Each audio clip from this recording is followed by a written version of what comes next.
Bonjour et bienvenue dans le podcast Cultiver et cuisiner ses vitamines. Au fil des épisodes, je vous propose d'apprendre à cultiver ces compléments alimentaires naturels que sont les graines germées et les jeunes pousses pour une cuisine vitaminée toute l'année. La vie des graines est le nom de ce second épisode. On va tâcher de comprendre le cycle de vie des graines pour savoir quand, pourquoi et comment les consommer.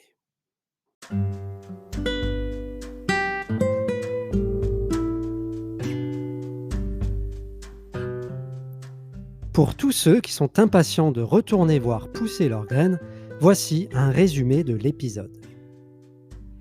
Une graine dans son état naturel n'est pas digeste. Protégée par un puissant bouclier, elle est conçue pour traverser notre système digestif sans être découpée, donc sans pouvoir être assimilée par notre organisme. Pour consommer une graine, il faudra soit croquer dessus pour casser son bouclier protecteur, soit la broyer pour la réduire en farine, soit la cuire, soit la faire germer. En la faisant germer, on augmente considérablement le taux de nutriments qu'elle contient, ainsi que leur assimilabilité. Rajoutée dans notre assiette, elle devient ainsi un aliment de choix pour combler les carences de notre alimentation moderne. Selon le stade de la vie de la graine, on la consommera en graines activées, en graines germées, en micro-pousses, en jeunes pousses ou en fleurs.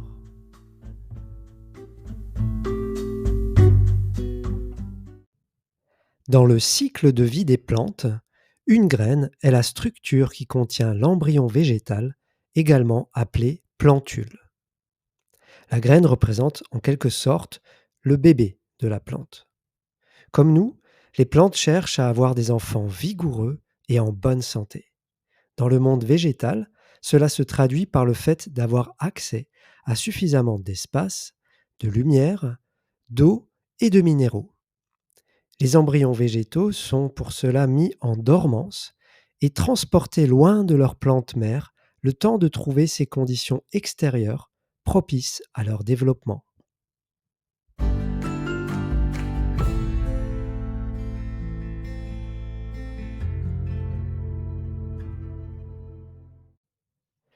L'embryon végétal est enveloppé dans une graine déshydratée qui est protégée par un puissant bouclier appelé le tégument. Il peut rester des années en dormance en attendant des conditions extérieures de température et d'humidité propices à son développement.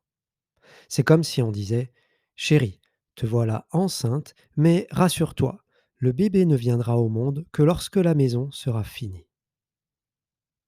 C'est au contact de l'eau que la graine déclenche la levée de sa dormance. À ce moment-là, la graine se réhydrate, gonfle, le tégument cède, laissant l'embryon éclore. C'est la germination. À ce stade, le tégument a rempli sa fonction protectrice et n'a plus lieu d'être. Il se détache donc petit à petit de la graine après quelques jours de germination. Lorsque l'on fera germer des graines dans notre laboratoire à vitamines, on verra très nettement les téguments se détacher au fur et à mesure de la germination.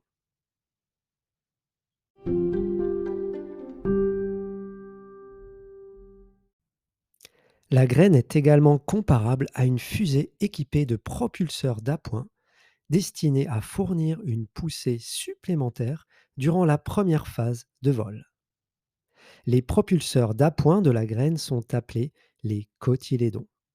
Ils représentent une réserve d'énergie dans laquelle la graine puise sa nourriture durant les premiers jours de germination, le temps de propulser sa racine appelée radicule dans le sol et sa tige appelée tigelle vers le ciel. Lorsque les réserves de la graine sont épuisées, les cotylédons deviennent de petits panneaux solaires capables de capter la lumière du soleil. Cette lumière permet, par photosynthèse, de transformer les minéraux puisés dans la terre en éléments organiques utiles au développement de la plante. Au bout de quelques semaines, les cotylédons disparaîtront petit à petit, comme c'était le cas du tégument, pour laisser la place aux véritables feuilles de la plante qui poursuivront ce travail de photosynthèse. Alors que les cotylédons sont des feuilles communes à plusieurs espèces de plantes, les véritables feuilles sont propres à chaque espèce et permettent d'identifier la plante de façon précise.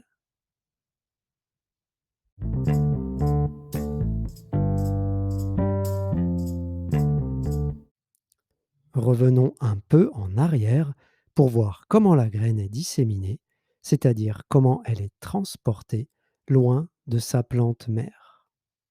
Le monde végétal utilise pour cela une multitude de moyens de transport, en particulier le vent et les animaux. Concernant le vent, le pissenlit est un bon exemple de transport aérien avec ses parachutes à graines qui volent quand on souffle dessus. Certaines graines voyagent également en se fixant sur le pelage ou le plumage des animaux, voire même sur les chaussettes des randonneurs. D'autres graines voyagent dans le tube digestif des animaux. En effet, l'enveloppe protectrice de la graine, le tégument, est tellement résistante que l'embryon peut transiter le long d'un système digestif sans être découpé et ainsi ressortir intact par les selles. Si entre-temps l'animal s'est déplacé, la graine qui contient l'embryon végétal se retrouve loin de sa plante mère et le défi du voyage est relevé. Encore faut-il donner envie aux animaux de manger ces graines. Eh bien, le génie des plantes est d'avoir entouré ces graines indigestes d'un fruit lui-même très digeste et appétissant. La pomme, avec ses pépins, en est un très bon exemple. Après avoir été mangé, ce fruit transite le long du système digestif qui le transforme en nutriments. Les graines contenues dans la pomme, ne pouvant pas être découpées, sont rejetées par les selles. Avec un peu de chance, ces graines arrivent dans un endroit où elles pourront avoir suffisamment d'espace, de lumière, d'eau et de minéraux pour germer, grandir et former un bel arbre. Dans leur état naturel donc, les graines ne sont pas assimilables si on les avale telles quelles sans croquer dessus. Pour consommer les graines, on va devoir casser leur bouclier protecteur, soit en les cuisant, soit en les broyant pour les réduire en farine, soit en les faisant germer.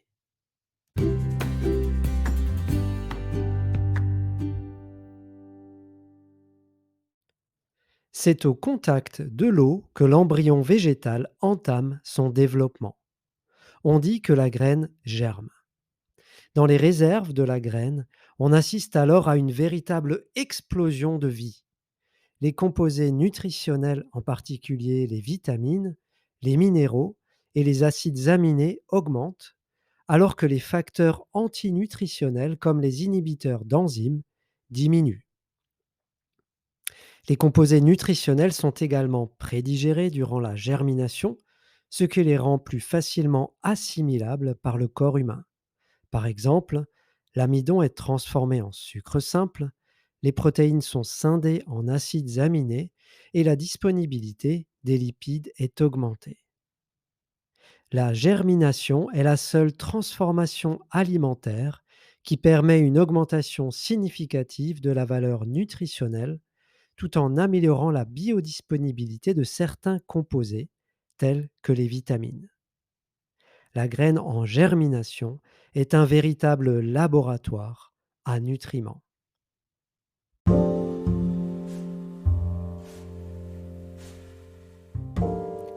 Dans les notes de cet épisode se trouve un lien vers une vidéo de germination de graines d'épinards. On y voit qu'en quelques jours, on obtient des graines germées et en une semaine, de très jeunes pousses appelées micropousses.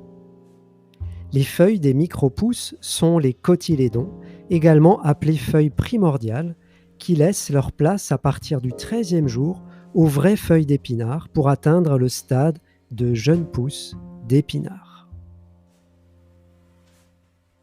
On l'a vu, c'est au contact de l'eau que la graine se gonfle et que le processus de germination démarre. Certains composés comme l'acide phytique se libèrent dans l'eau, réduisant ainsi les facteurs antinutritionnels, ce qui rend les nutriments présents dans la graine plus assimilables par notre organisme. On parle à ce stade de graines activées.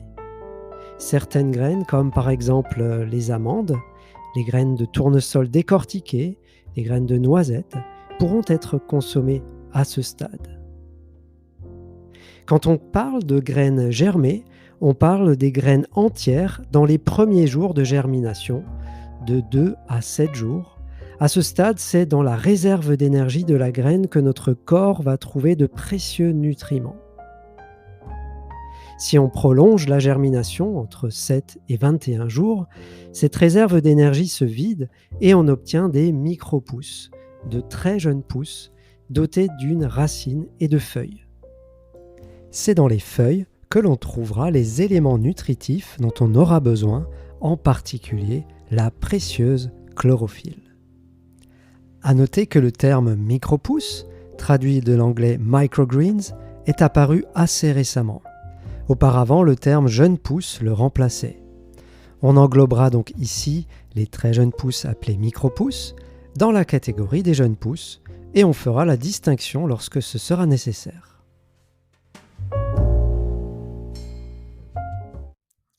Le stade de croissance supérieur au micro-pouce, c'est-à-dire au-delà de 21 jours, dans lequel on voit clairement apparaître les véritables feuilles de la plante, est appelé le stade de jeune pousse. C'est traditionnellement le cas des épinards et des jeunes pousses de salade.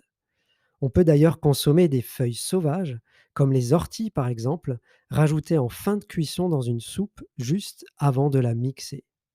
Les feuilles crues, comme celles du melon, sont quant à elles excellentes en salade. Ensuite, la plante atteindra un stade adulte et fleurira. Certaines fleurs sont également comestibles et pourront nous apporter leurs vitamines et surtout de formidables couleurs dans notre assiette.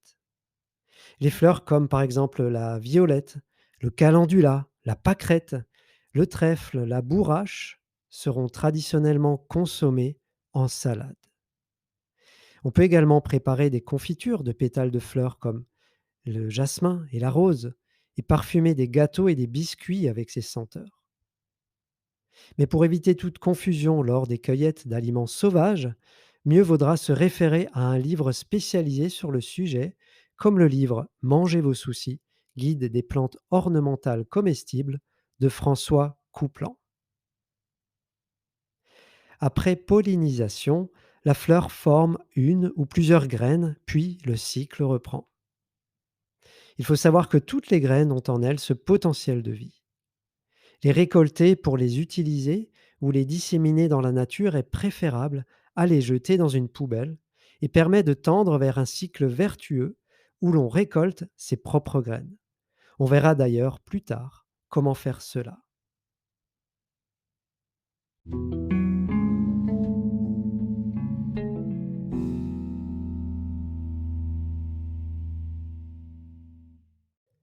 En conclusion, on peut dire que les aliments riches en nutriments sont nombreux à pouvoir être invités à notre table, sous forme de graines activées, de graines germées, de micro-pousses, de jeunes pousses, de feuilles sauvages et de fleurs. On retiendra que l'on consommera les graines activées et les graines germées dans leur totalité, car les précieux nutriments sont à ce stade présents dans la graine. On consommera par contre uniquement les feuilles des micro-pousses et des jeunes pousses, car à ce stade, la réserve d'énergie contenue dans la graine est épuisée, et c'est dans les feuilles que se trouveront de précieux nutriments, en particulier la chlorophylle. Dans le prochain épisode, nous verrons ce que disent les publications scientifiques à propos de ces aliments riches en nutriments. Des extraits de plusieurs articles seront présentés pour comprendre l'intérêt, du point de vue scientifique, de cultiver et de cuisiner ces vitamines.